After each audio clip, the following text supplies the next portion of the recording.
Hi Ace, what have you got there? Hi James. Hello children. I'm learning about testing. What is it, Ace? It looks like a tube. You are right. It is a tube, but not just any tube. It's a test tube. But I'm not sure how this works. I do know that it is part of a special test that can detect coronavirus in your body.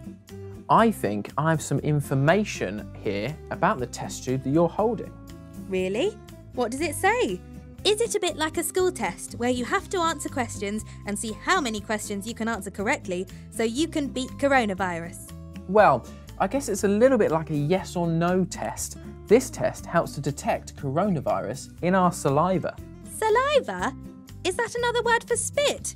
Yuck, that's disgusting. Well, to detect coronavirus, the scientists in the lab need to test your bodily fluids. There are other bodily fluids that can be tested, and can you think what it could be? Snot? Yes, you're right, although the nose and throat test is a bit tricky and can be a little bit unpleasant. Is it the one where they use a stick to rub the back of your throat and inside your nose? Yes, that's the one, Ace. Then you put the swab into a test tube, seal in a bag, and send it off to the lab to be tested. Sometimes the swab is placed in some liquid and some drops of this placed straight away onto a test kit the size of a small chocolate bar. This is called a lateral flow test, and it takes about 40 minutes. Where else can the virus be found? It can be found in your poo. Poo? Oh, yuck. I wouldn't want to try and put that in a tube. Could be a bit messy and gross. Yes, it's probably quite unpleasant to test too.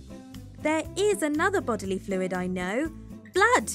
Can coronavirus be detected in a blood test? Yes, it can, but it involves using needles, so it could be a bit uncomfortable, especially if you have to test regularly. So, sounds like the saliva test is a pretty good option then. Yes, it is. And why do you think testing is so important to defeat coronavirus, Ace? Let me see. If you test positive, which means you have coronavirus, you will be isolating.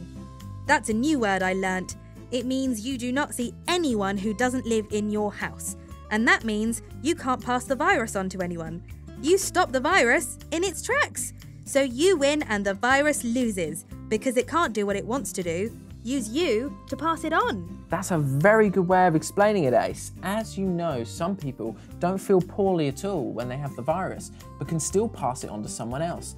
That's because tiny droplets from anyone who is infected spread into the air around them, even when they're just breathing and talking. Just breathing and talking? I thought the droplets spread if you sneeze and cough. That's why we try to catch our coughs and sneezes in a tissue. And also, that's why people are wearing face masks. You are right. When we sneeze and cough, the droplets spread even faster as they fly out with much greater force and can spread further. But they still spread when you're just breathing, talking, shouting or singing. That's why it's so important to keep your distance and wash your hands and wear a face mask, even if you feel well, because you could have coronavirus without any symptoms and so could still be spreading it to others. This virus is a sneaky one. Fancy being able to have the virus without feeling poorly, just so it can jump from person to person. This little test tube can help us stop it though. Yes, this little tube is one of the powerful tools that we have in stopping it. I think the children will have some more pictures to look at to learn about saliva testing. Some children in schools have been doing it every week, detecting the sneaky virus and stopping it. They are being real COVID warriors. Well done, COVID warriors! I know you are collecting stickers on your journey to join a COVID warrior team. Make sure you collect ACE sticker for learning about testing today. See you soon, children. Bye-bye.